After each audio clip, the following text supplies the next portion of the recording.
Bon.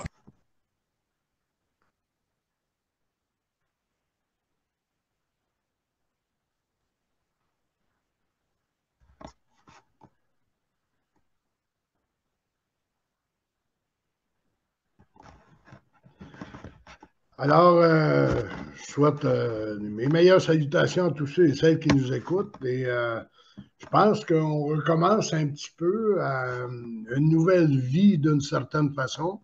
On est au mois de septembre.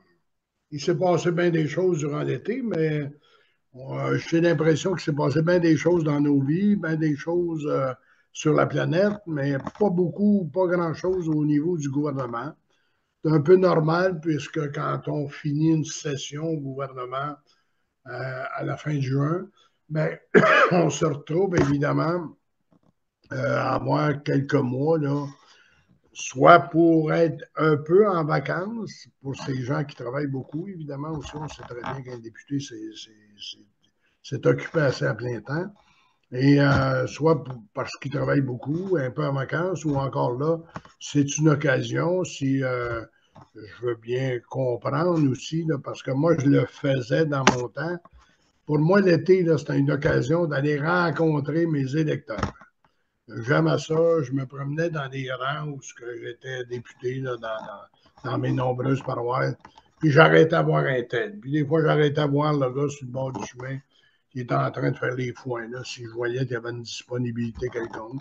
Alors, j'aimais ça parce que c'était mon contact direct avec la population, puis c'est impossible d'avoir un gouvernement responsable si ses élus ne sont pas en contact direct avec la population. C'est la population qui nous dit comment se comporter. C'est la population qui nous dit les difficultés qu'elle peut avoir dans ses relations avec le gouvernement, puis dans ses relations tout court. Alors, puis avec sa municipalité. Alors, on n'aura pas aller voir les maires, etc. Les maires, ils sont faciles à voir parce qu'on s'enferge dans les maires quotidiennement. Mais les députés sont plus difficiles à voir. Alors, à partir de ce moment-là, moi, je profitais de cette époque-là, de ce temps-là, pour faire le tour de mes paroisses tranquillement. J'avais du plaisir à ça.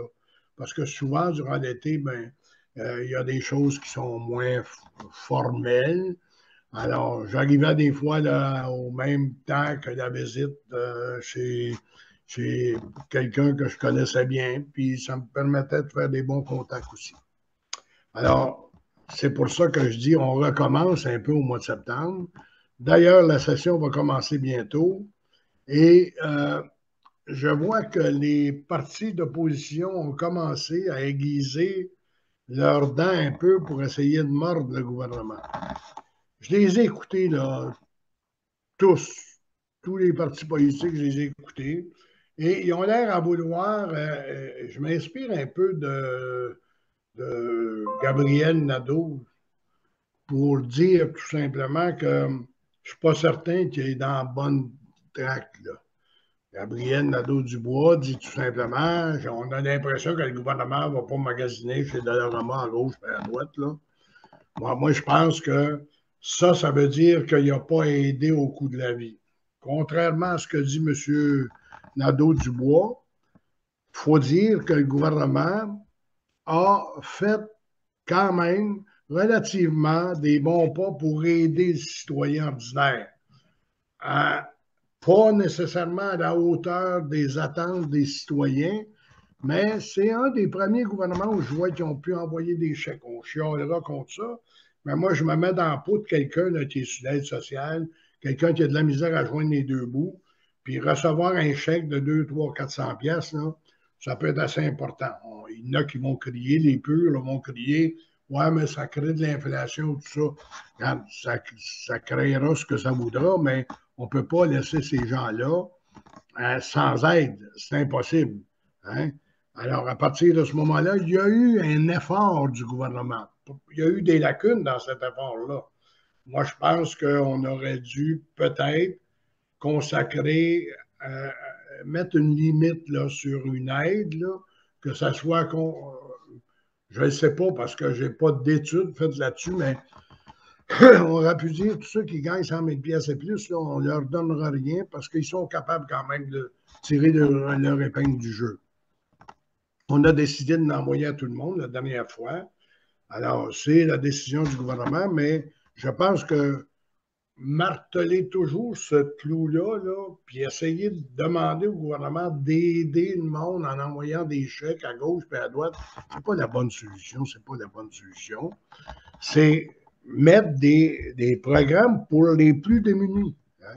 Moi, je pense qu'au Québec, on peut dire que les gens qui sont en bas de 30 000 par année, là, ils ont besoin beaucoup plus d'aide qu'on leur en donne présentement. Alors, imaginons quelque chose comme gouvernement. Le gouvernement est là pour imaginer. Quand il arrive le temps d'aider une industrie à s'établir chez nous, quand il arrive le temps d'avoir des millions pour tâcher d'aider à créer de l'emploi, ils n'ont pas de misère à en trouver, bien qu'on en trouve pour les gens qui sont en bas de 35 000 au moins. Qu'on fixe un montant, là. Et ces gens-là, on les aide. Les autres, ben, il va toujours avoir du chiolage et de la disparité, c'est sûr. En tout cas, moi, j'espère que les partis de l'opposition ne passeront pas le temps à dire ils n'ont pas eu assez d'argent pour ci, ils n'ont pas eu assez d'argent pour ça. Je pense que les partis de l'opposition doivent s'attaquer à des principes importants. Les principes importants, c'est quoi? C'est l'habitation. Hein? On sait très bien que l'habitation est en danger au Québec. Là. Il s'agit de regarder, d'abord, de deux façons. On ne crée pas suffisamment d'habitation à cause, justement, qu'on invite beaucoup il y a une pénurie de travailleurs au Québec. Donc, on essaie d'avoir des personnes qui viennent de l'extérieur pour venir nous aider, mais encore faut-il les loger à quelque part. Donc, on est en train d'éliminer à peu près tout ce qu'il y a de disponibilité de logement en faisant venir des personnes de d'autres pays pour venir nous aider à continuer d'opérer puis à aider les usines du coin puis les gens qui font de la fabrication à être capables de continuer à en faire. Mais par contre, on se retrouve aussi à avoir une pénurie de logement. Pénurie de logement, ça veut dire quoi? C'est faciliter la construction de nouveaux logements. On sait très bien que ça ne se fait pas d'un coup sec. Là. Ça ne peut pas se faire là, pas avec un tour de magie. Là. Il y a pas de la magie, on n'en fait pas plus au gouvernement qu'ailleurs. Il y a une chose, par exemple, qui est certaine que moi je trouve, là, c'est que le gouvernement n'a pas assez de contrôle sur l'augmentation des foyers. On regarde dans nos petits milieux, je regarde ça, là. Quand je me trouve dans un petit milieu défavorisé, et que les loyers sont rendus à 11 1 200 $ par mois, là, pas qu'à de monde ne sont pas capables de payer ça. Ou s'ils sont, puis ils sont obligés de se loger. Là. Ils ne sont pas capables de payer ça. Et s'ils payent ça parce qu'il faut qu'ils restent en quelque part, ils sont obligés de couper sa nourriture, ils sont obligés de couper sur les services pour les enfants, ils sont obligés de serrer la ceinture encore plus que de serrer là. Ça n'a pas de bon sens pour les gens qui sont à bas salaire. C'est un non-sens. Alors, il faut penser en fonction de ça, mettre des normes, des règles qui fassent en sorte que quand il y a des loyers qui ont monté de 300 400 $ là, avec le renouvellement des loyers, ça n'a aucune espèce de bon sens. Ça n'a aucune espèce de bon sens. Et le gouvernement a un job à faire là-dessus, puis il y aura à faire le job là-dessus. C'est là-dessus que les oppositions doivent questionner le gouvernement. C'est là-dessus que les oppositions doivent dire on va favoriser à tous les gars petits, à tous ceux qui vivent, là, puis on le sait, là, le minimum que ça prend pour être capable de vivre, pas vivoter, là, pour être capable de vivre, on connaît le minimum. Là. Il faut essayer de faire des programmes pour rapprocher ce minimum-là. Vous allez dire, ça va toucher probablement bien du monde. Ben oui, ça va toucher bien du monde, mais c'est ce monde-là qu'il faut toucher. C'est pas le monde qui gagne 60, 70, 80 000 pièces. Hein? Et c'est ce monde-là qu'il faut toucher. Alors, ça, moi, je pense que les oppositions auraient avantage beaucoup à travailler sur ces points-là au lieu d'essayer d'achaler le gouvernement puis de picosser le gouvernement sur des picadilles, là, puis dire, ben, vous n'avez pas assez fait, puis là, on va s'ostiner. Voici nous autres ce qu'on a fait, puis on en a bien fait, puis d'autres, c'est, vous n'avez pas assez fait, puis ça paraît que vous n'allez pas magasiner chez Dollarama, par gauche, par droite. Ça, c'est de la politicaillerie. Ça, c'est pas de l'intelligence pour développer un milieu puis une collectivité. Ça, c'est le premier point. Alors, je pense qu'on le connaît. Le seuil minimum de la pauvreté, là, ben, faut mettre, c'est là qu'il faut travailler. Pour qu'il y ait de moins en moins de monde qui soit au seuil minimum de la pauvreté, moins d'enfants pénalisés, moins de familles à avoir de la misère à joindre les deux bouts, puis plus de familles à avoir de l'aisance un peu si on va avoir un Québec qui se tient. Alors, moi, je n'ai pas d'objection parce que si je gagne plus, je suis capable de partager. J'ai été habitué à partager. Hein, dans un Québec, c'est un peu notre façon de penser. Mais pensons à ceux là, qui sont vraiment, vraiment au bas et au bas de l'échelle, puis c'est là qu'il faut faire ça. Et les oppositions, s'ils veulent être intelligentes un peu, ils n'ont qu'à travailler là-dessus, puis à faire des suggestions intéressantes. Il y en a des suggestions. Ils sont payés pour ça. Ils ont des éléments de recherche. Chaque parti a des argents pour la recherche. Alors qu'on mette le monde à l'ouvrage dans ces partis-là pour faire des suggestions constructives. Examinons maintenant le gouvernement. Moi, là, j'en reviens pas, là, puis là, je vais être sévère un peu envers le gouvernement. Moi, je pense qu'on a un gouvernement d'excuses et on a un gouvernement qui se cherche des excuses pour expliquer qu'il ne doit pas faire ci ou qu'il n'a pas pu faire ça, ou etc. Un gouvernement qui se défend tout le temps et qui s'excuse à tout bout de champ. Prenons la dernière excuse, là, ça ne vient pas d'en bas. Là. Le premier ministre s'est excusé un paquet de fois à date, là, puis il passe pour un bon père de famille parce qu'il s'excuse. C'est pas vrai. Moi, mes enfants, si je ne suis pas monté à m'excuser, puis je les laisse aller comme ça ne fonctionne pas. Alors, c'est pas ça qui est ma force, c'est de vivre puis de démontrer que je suis capable de m'excuser. La dernière, là, c'est la vice-première ministre. Non. Elle s'excuse. Elle n'a pas mis sa ceinture de sécurité. Hein? Voyons donc, on le sait très bien quand on embarque dans un auto. Ça nous a pris du temps de nous habituer à ça. Même moi, le premier, je le dis, ça m'a pris du temps à m'habituer à ça. Mais s'il y a un endroit où ils doivent être exemplaires, c'est bien dans un char de ministre ou dans un char personnel si c'est ministre. C'est pas vrai que il faut arrêter de réclamer quelque chose pour avoir de l'attrait dans la vie. Est-ce que Mme Guilbeault a eu de l'attrait en se foutant? Puis ça fait pas longtemps, là, elle venait d'établir des règles. Elle venait nous dire que si on passait dans une zone scolaire, qu'elle était pour piger dans notre portefeuille. Oui, je suis bien d'accord avec ça. Je veux pas que les enfants se fassent tuer, moi, quand ils vont à l'école. Là. Mais est-ce qu'on choisit les bonnes choses? Puis est-ce que dans tout ce qu'elle a essayé de nous donner comme exemple, puis elle a essayé de... Moi j'ai horreur pas mal des gens, là, des donneurs de leçons, comme on dit. Moi, quand quelqu'un me donne une leçon, là, puis les journalistes sont souvent très portés à ça. J'écoute le matin là, les lignes ouvertes, puis des patentes comme ça, les morning men. Là, ils sont bien forts sur les leçons à donner au peuple. Par contre, ben, ils ne se comportent pas toujours comme le peuple. Puis, si j'allais fouiller un peu dans leurs conditions de travail, ils sont loin d'être comme du peuple. Là. Mais, alors, les donneurs de leçons, là, gardez-vous une petite gêne un peu, comme Mme Guilbeault. Là. Gardez-vous une petite gêne, Mme Guilbeault, vous êtes vice-première ministre. Là. C'est bien beau arriver après ça, puis dire oui, je m'en excuse, puis s'il m'envoie un constat d'infraction, je vais le payer. Puis arrêtez de pleurnichage, là. Ayez de l'attrait. Quand vous nous dites quelque chose, pratiquez-le. Mettez-vous pas dans une situation où on dit ben oui, c'est pas vrai. Là, on devait être fatigué un peu. Fatigué, là, juste à se reposer quand c'est le temps, puis de suivre les règles. Ils ne sont pas en dehors des règles, puis ils devraient donner l'exemple.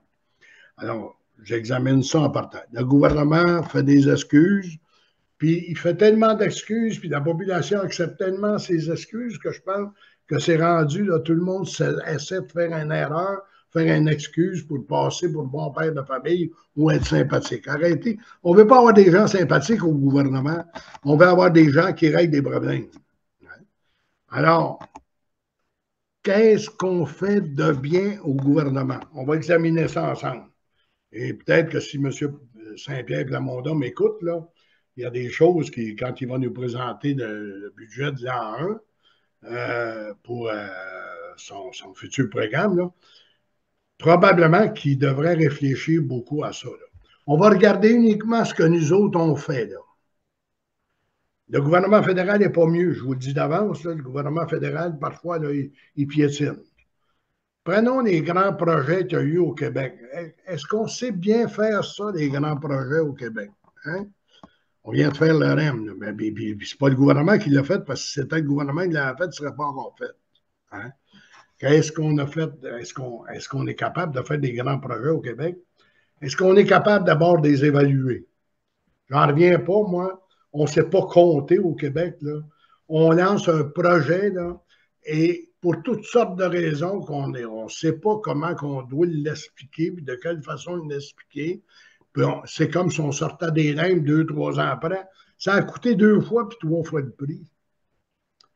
Hein? L'excuse que M. Legault a faite pour le 3e lien, là, il ne viendra pas me faire croire que le gouvernement sait compter. Quand je dis le gouvernement, on n'a pas assez de compétences au gouvernement pour savoir compter. C'est bien plus inquiétant de savoir que notre gouvernement ne sait pas compter, puis que moi, on lui donne notre argent là, quand on paye nos impôts là, pour qu'il l'administre. Je commence à être frileux là-dessus, moi, qu'on vienne piger avant que je dépose ma paye pour me garder de l'argent, pour tâcher d'organiser le gouvernement, et puis que cet argent-là, c'est des gens qui ne savent pas calculer qui vont l'administrer. Ça m'inquiète un peu. Ça m'inquiète un peu, royalement. J'aimerais mieux qu'on me la laisse dans les mains et me cotiser directement après, là, je ne sais pas de quelle façon. Mais donner mon argent d'avance au gouvernement et savoir que ce n'est pas compté, ça m'inquiète.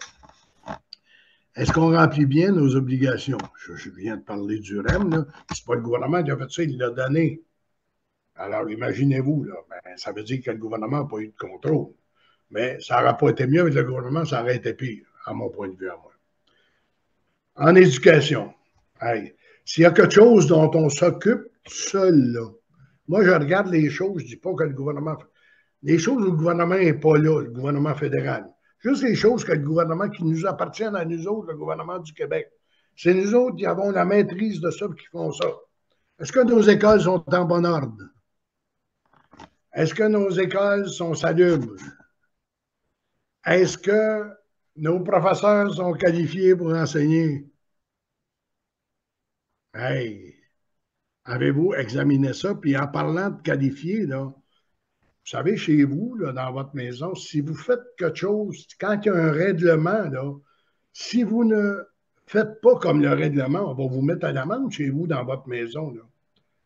Il y a combien d'écoles qui ne sont pas aux normes? On a ce qu'on appelle là, un code du bâtiment au Québec. Moi, là, si je organise, si j'ai une bâtisse, là, si je veux bâtir quelque chose pour garder des personnes âgées, là, ils vont passer, ils vont checker les gicleurs, ils vont checker si les portes sont correctes, ils vont vérifier s'il y a des coupe-feux. Ils vont tout vérifier ça, puis ils vont me suivre à la trace. Là. Je suis du privé, puis ils vont me suivre à la trace. Nos écoles sont-ils toutes aux normes? Quand on est obligé d'ouvrir les fenêtres l'hiver pour éliminer des choses que les jeunes ne peuvent pas respirer. On a vu ça là, dans la pandémie. Si nos écoles, et si on exigeait la même chose qu'on exige à du privé quand ils font du bâtiment, avec le code du bâtiment, là, il n'y a pas une école au Québec, ou à peu près pas, sauf les dernières construites là, qui sont aux normes. À des places, il n'y a pas de gicleur, à des places, il n'y a pas de ventilation.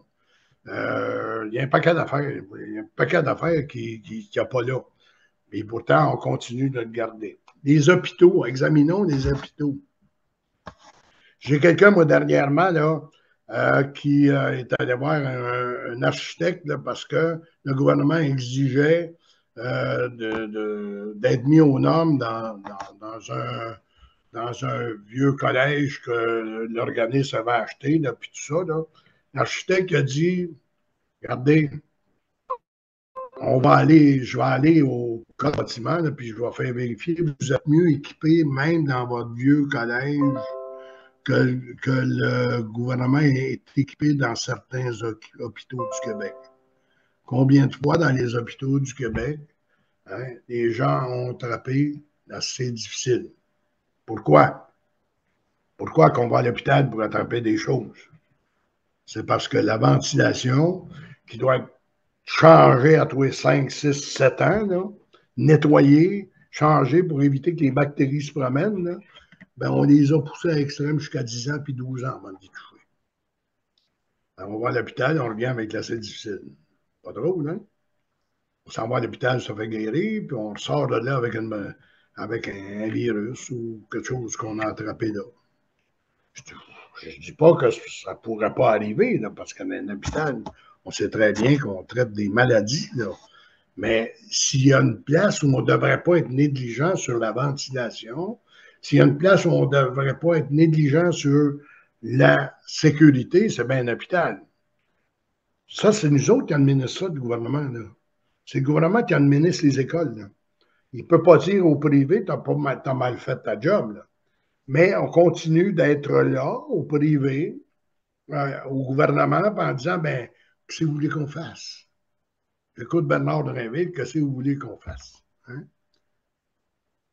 Ben, c'est ça. En éducation, on a le champ libre pour administrer. Pas personne qui peut nous empêcher d'administrer quoi que ce soit. On n'attend pas après les normes du fédéral. On n'attend pas après un octroi du fédéral. On a juste à prendre l'argent au gouvernement qu'on vient chercher dans ma paye puis dans votre paye à vous avant que vous soyez capable de changer votre chèque. Il est garde avant qu'on soit capable de changer le chèque. Ben, ils sont vraiment pas dedans, eux autres. Là. Alors, ben non. Hein? C'est laissé à des normes. Bon, on va essayer de trouver 1000 excuses, là, mais il reste que le gouvernement ne fait même pas bien ce qu'il a à faire lui-même. C'est ça qui m'inquiète, moi.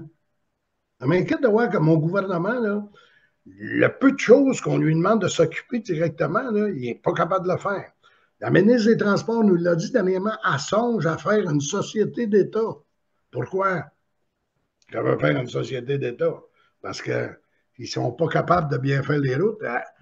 Je me suis promené toute la fin de semaine avant de faire aujourd'hui, là, ce que je fais. Là. Je me suis promené toute la fin de semaine dans les rangs. Là. Il y a un problème à Montréal avec le transport, on le sait très bien. Là. Les cônes, puis des ci, puis des ça, puis des routes barrées, puis personne ne sait où ce qui s'en va, puis etc. C'est la pagaille complète. On a assez que c'est tellement pagaille qu'il y a des gens qui pensent que c'est fait exprès pour tâcher de faire prendre le transport en commun. Mais souvent, le transport en commun, lui aussi, il est pogné avec les cônes et avec ces choses-là. Il y a des places qui ne peuvent pas aller. Alors, on veut faire une société d'État parce qu'on est incapable d'avoir des routes qui ont de l'allure. On est incapable de planifier comme du monde la société d'État. Au ministère du Transport, Mme Guilbeault, l'autre fois, a dit pour essayer de donner une explication sur le problème qu'il y avait. Là, on était en train de travailler au pont Hippolyte-Lafontaine, là, puis on avait fait un revisage spécial pour les gens, pour du covoiturage. Puis la décision n'a pas été respectée, puis ça a été compliqué. Puis on a posé la question à Mme Guilbeault, puis elle ne savait pas, puis elle était un peu fâchée. Puis elle montre, dans sa dent, elle montre qu'elle est mauvaise, qu'elle montre les dents, là. Elle est mauvaise, mais elle règle bien. C'est un poney à sur une cage de bio, d'après moi. Il y a quelque chose qui ne marche pas, là. Ça ne tire pas fort. Hein? Alors, le domaine des transports, ça nous appartient. Le domaine des routes, ça nous appartient. Est-ce qu'on est habile dans ces routes-là? Est-ce qu'on arrive à faire des routes intéressantes qui vont durer longtemps dans le temps? Ah, on va nous expliquer que c'est pas comme en Floride. En Floride, il n'y a pas d'hiver, il n'y a pas de ci, il n'y a pas de ça. On a démontré que dans les routes, le gouvernement met des galettes. Hein? Qu'est-ce qu'on fait là? Vous promenez, là, je me suis promené, comme je l'ai dit tantôt, là, puis hey, tu te promènes, là, puis t'as des pièces de culotte partout dans le chemin. Là. J'appelle ça des pièces de culotte. Des carrés d'asphalte carré. Après ça, de la vieille asphalte qui continue parce que celle-là est potable. Là. Alors, tu t'en vas dans ça, là, puis tu es un valseux, là, puis si tu ne fais pas attention, tu vas briser ton auto parce qu'on est bon dans ce qu'on fait nous autres mêmes. Pas que les autres, pas parce qu'on attend après les autres. Là. On n'attend pas après le fédéral, ni après les municipalités pour paver nos routes, pour mettre quelque chose qui a de l'allure. On n'attend pas après le fédéral, on n'attend pas après les municipalités pour tâcher que nos écoles soient potables pour ceux qui sont là. Est-ce qu'on attend après les autres pour aller chercher des professeurs qualifiés dans nos écoles? On a dû venir voir ça. C'est comme rien. Hein? On apprend tout d'un coup que moi, j'ai toujours appris que si je n'avais pas fait un cours, j'étais professeur moi-même, si je n'avais pas eu mon brevet d'enseignement, là, pour personne qui aurait voulu m'engager. Puis ça, c'est sûr, il faut que. Autrement dit, est-ce que c'est vrai encore que l'élève doit en savoir moins que le professeur? Pas bien certain de ça, moi. Dans certains cas, je suis moins sûr à propos de ça. Et là, l'école recommence, ben, on est tous surpris. Ben, il y a j'ai entendu ça encore ce matin aux nouvelles, là. Dans une polyvalente, on a dit, ben, vous n'avez pas de professeur, mais allez-vous-en dans votre classe, puis probablement qu'on va en avoir un d'ici quelques jours. Hein? On est-tu capable de bien faire les choses au Québec? De faire l'ouverture des écoles, puis que la personne arrive à l'école, ils n'ont pas de professeur, asseyez-vous, on va vous trouver une solution d'ici quelques jours. C'est une bonne planification. Hein? Alors, en santé, ben, mon Dieu Seigneur, en santé. Je n'ai pas besoin de vous parler de la santé, ça fait je ne sais pas combien de temps. Tous les politiciens nous ont rabattu ça depuis des années. Ça a commencé dans mon temps en plus, là, je trouvais ça épouvantable, moi. Puis je chialé tant que j'ai pu, mais tu sais, je chialé, là, à un moment donné, t'arrêtes de chialer, parce que tu dis, il passe son temps chialer. Alors, hey, quand on attendait là, aux soins d'urgence, là, 6 heures puis 7 heures, là, on trouvait ça épouvantable. Il y a quelques années dans mon temps, on attend 12, 15 puis 18 heures. Puis plus on met d'argent, moins c'est performant. Puis combien de fois on a changé le système? Combien de fois on est arrivé avec l'idée du siècle? Hein? Docteur Barrette a eu des idées du siècle. Madame Thérèse Lavoie-Roux, dans mon temps, a commencé à avoir des idées du siècle. Hein? Ils ont tout eu des idées du siècle, ça s'est toujours empiré de plus en plus.